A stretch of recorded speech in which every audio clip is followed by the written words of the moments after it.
तो दोस्तों, कैसे हैं आप सब। मैं आशा करता हूं आप सब लोग बिल्कुल ठीक होंगे। दोस्तों, आज की ये कहानी एक ऐसे सुनसान रोड की है जिस पर यात्री जाते तो हैं लेकिन कभी लौट कर नहीं आते। मुझे यकीन है ये कहानी आपको पसंद आएगी। बस आपसे गुजारिश है, इस कहानी को पूरा सुनिए। तो कहानी शुरू करने से पहले हमेशा की तरह एक छोटी सी रिक्वेस्ट, यदि आपने अभी तक हमारे चैनल को सब्सक्राइब नहीं किया तो सब्सक्राइब करके बेल आइकन को ऑल पर सेलेक्ट कर लीजिए। तो बिना देरी किए जल्दी से अपना हेडफोन लगाइए और शुरू हो जाइए मेरे यानी सूरज कुमार के साथ।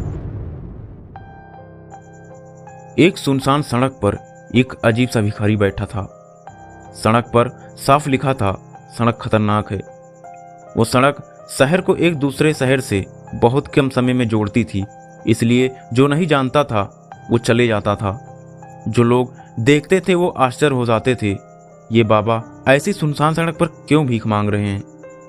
दिन के वक्त तो वो भिखारी कुछ नहीं बोलता था, पर शाम को अगर कोई गाड़ी जाती थी वो चिल्लाने लगते थे, आगे मत जाओ, खतरा है।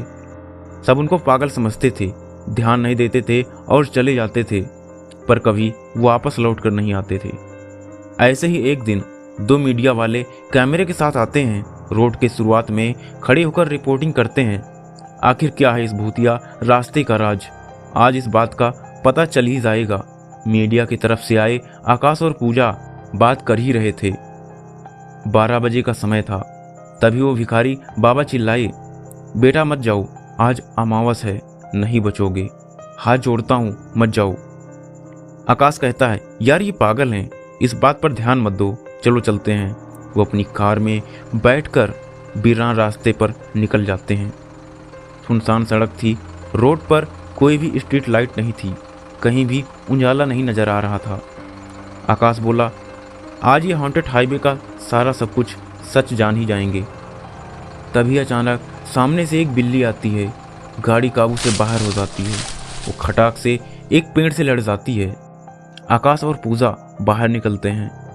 ये क्या शुरुआत है यार, आज का दिन तो खराब ही चल रहा है। इधर कोई गाड़ी आए भी या नहीं, लिफ्ट मिल भी पाएगी या नहीं, मतलब आज का गुजारा यही करना पड़ेगा इस वीरान से रास्ते में। आकाश चिल्लाते हुए बोला। आकाश संजना को फ़ोन लगाने के लिए बोलता है।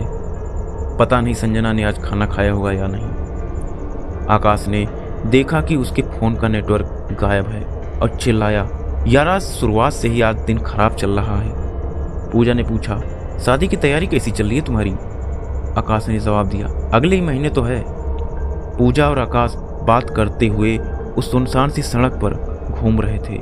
तभी सामने से एक बस आती है, आकर सीधा उनके सामने ही रुकती है।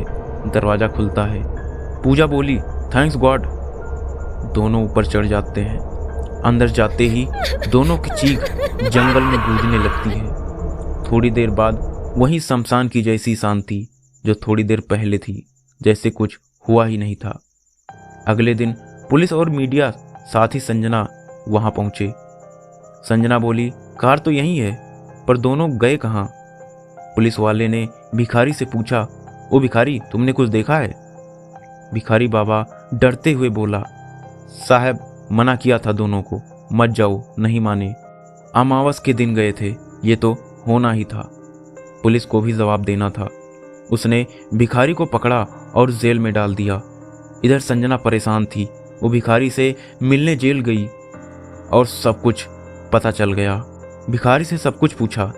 वो बोला, इस बस का कंडक्टर सनकी और शराबी था, पर वो दोस्त था मेरा। मैं ड्राइवर था और वो कंडक्टर। वो शराब पीकर और मुझे भी शराब पिलाकर बस चलाने को कहता था। मैंने बस चलाना छोड़ दिया था, लेकिन वो बस चलाना सीख गया था और यात्रियों को पहुंचाने लगा था। बताया कि ऐसे ही कंडक्टर अमावस की रात में बिना हेडलाइट यात्रियों के साथ बस को तेजी से चला रहा था और अचानक बस पेड़ से टकराई। एक भी यात्री नहीं बचा और खुद भी मारा गया। तब से रोज रात में कंडक्टर की आत्मा बस लेकर इस रास्ते से निकलती है और जो चढ़ता है वो मारा जाता है। संजना रोती हुई घर वापस चली जाती है। दोस्तों, आज की कहानी यहीं तक। यदि कहानी आपको पसंद आई हो तो कमेंट करके ज़रूर बताइएगा।